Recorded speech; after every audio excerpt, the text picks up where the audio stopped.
हैं। शर्म की बात है जिस देश में 30 करोड़ जो है बीपीएल होने के बाद बीजेपी सरकार में 80 करोड़ मतलब बीपीएल कार्ड हो गए, 80 करोड़ लोगों का राज बांध रही है, तो डूब के मर जाना चाहिए इन्होंने। 80 करोड़ गरीब हो गए। हाँ, किस लिए 80 करोड़ गरीब हो गए, डूब के मर जाओ ऐसे नेता। ये जितने परमिट करे हैं क्या सरकार के बगैर इजाज़त के लगे हैं? ये परमिट दे रहे हैं ऑटो को, ई रिक्शा को। जैसे दिल्ली में अंकुश लगा है, चंडीगढ़ में लगा, लिमिट के हिसाब से परमिट खोल लो ना।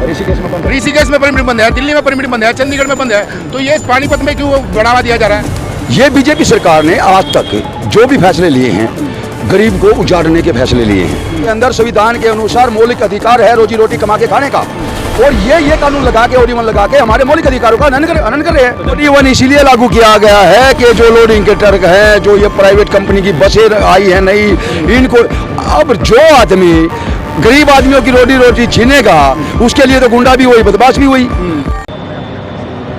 पानीपत में बीते सोमवार को जिला प्रशासन की ओर से OD1 फार्मूला लागू किया गया था और एक हफ्ते के ट्रायल के बाद उसको कंटिन्यू करने की तैयारी में जिला प्रशासन है। पर इससे पहले जो ऑटो यूनियन के प्रधान हैं वो इस वक्त विरोध में नजर आ रहे हैं और 10 तारीख को सभी जो ऑटो चालक हैं उनसे मीटिंग करने के बाद 11 तारीख को एक बड़ा फैसला लेने जा रहे हैं। ये बताइए क्या कुछ दिक्कतें आ रही हैं इस OD1 से?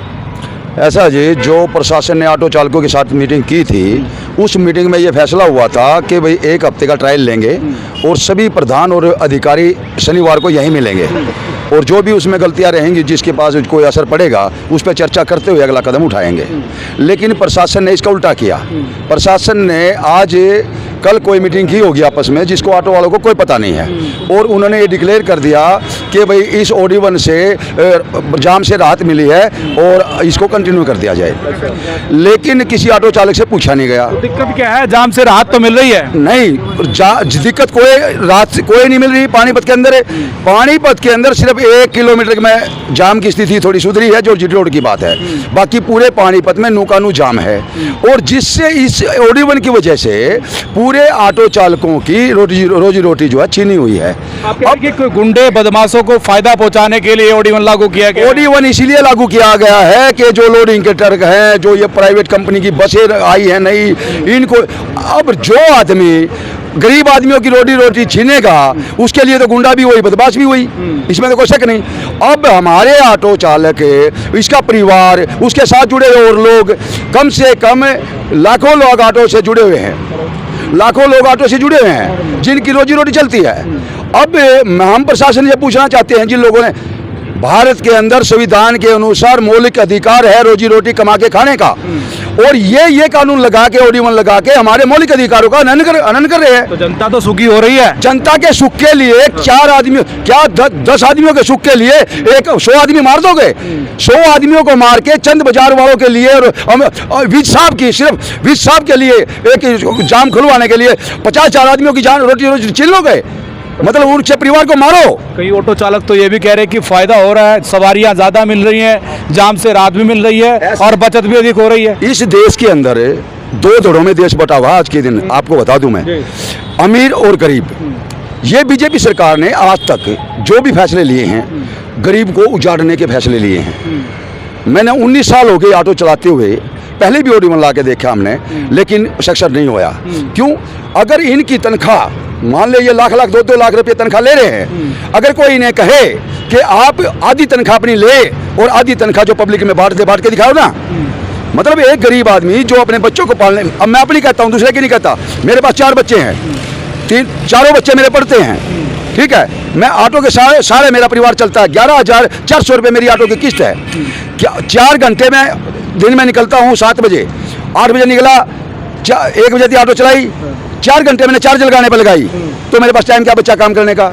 अगले दिन मेरी ऑटो चलनी नहीं तो मैं कैसे गुजारा कर पाऊंगा? इन लोगों को AC के कमरे में बैठ के बड़े बड़े लोगों से काजू बादाम खा के इन लोगों ने सिर्फ एक ही ठेका ले रखा है, गरीब आदमी को मारा कैसे जाए। आप कह रहे हैं कि बीजेपी सरकार गरीब विरोधी है। हाँ। पर बीजेपी वाले कह रहे हैं कि सबका साथ, सबका विकास, सबका विश्वास गरीबों के लिए काम कर रहे हैं, अंतिम व्यक्ति में बैठा उसको उसका लाभ पहुंच रहा है। नहीं, इसका मैं बताता हूँ। बीजेपी ने आऊंगा आपके पास। बीजेपी ने सरकार बनाने के लिए बगैर कोई छानबीन के लाखों आधार कार्ड बना दिए बीपीएल जी। और अब ये रुक्का मारते हैं। शर्म की बात है जिस देश में 30 करोड़ जो है बीपीएल होने के बाद बीजेपी सरकार में 80 करोड़ मतलब बीपीएल कार्ड हो गए, 80 करोड़ लोगों का राज बांध रही है, तो डूब के मर जाना चाहिए इन्होंने। 80 करोड़ गरीब हो गए। हाँ, किस लिए 80 करोड़ गरीब हो गए? डूब के मर जाओ ऐसे नेता जो गरीबी को घटाने की बजाय बढ़ाते हैं। तो इसी तरह पानीपत के अंदर जहां भी देखा होगा कहीं तो इनका बुलडोजर चल रहा है, अवैध कब्जा बता के उसको तोड़ रहे हैं कॉलोनियों को।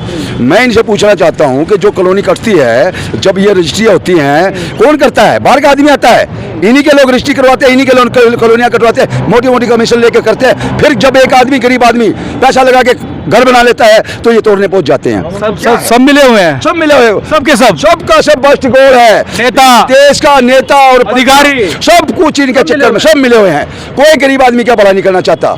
अगर कोई ये कहते हैं ना जाम, ये पानीपत में जाम कहते हैं। मैं पूरे प्रशासन को चैलेंज करता हूँ इस मामले में, अपने ऑटो वाले के सहयोग से मैं लिख के देता हूँ स्टाम्प पे, 3 महीने मुझे अथॉरिटी दे के दिखाए। अगर पानीपत में जाम का टोपा भी पा जाए तो हम पानीपत छोड़ दूंगा। मैं सारे ऑटो चलेंगे, सारे ऑटो चलेंगे, सारी रिक्शा चलेंगी, रिक्शा चलेंगी। अगर जाम पा जाए तो मैं पानीपत छोड़ दूंगा। ये जबान है मेरी। क्या फॉर्मूला लेकर के आ रहे हैं इनके पास? क्या फॉर्मूला? हाँ, हमारे पास फार्मूला एक से एक है हमारे पास, क्योंकि हम कड़े हुए हैं। हम पड़े हुए नहीं, हम कड़े हुए हैं। हमें 35 साल ऑटो चलाते हो गए, हम नस नस से बाकी भी जाम लगना का कारण क्या है? ये मैं आपसे पूछ रहा हूँ मीडिया के माध्यम से। पानीपत में मान लो भीड़ भड़ाका करने वाला को नहीं है, नेता लोग हैं। मान लो जिस टाइम इन्होंने रिक्शा बांटी, अब इन्होंने रिक्शा के रेट 3 गुना बढ़ा दिए, टैक्स लगा के। ये जितने परमिट करे हैं, क्या सरकार के बगैर इजाजत के लगे हैं? ये परमिट दे रहे हैं ऑटो को, ई रिक्शा को।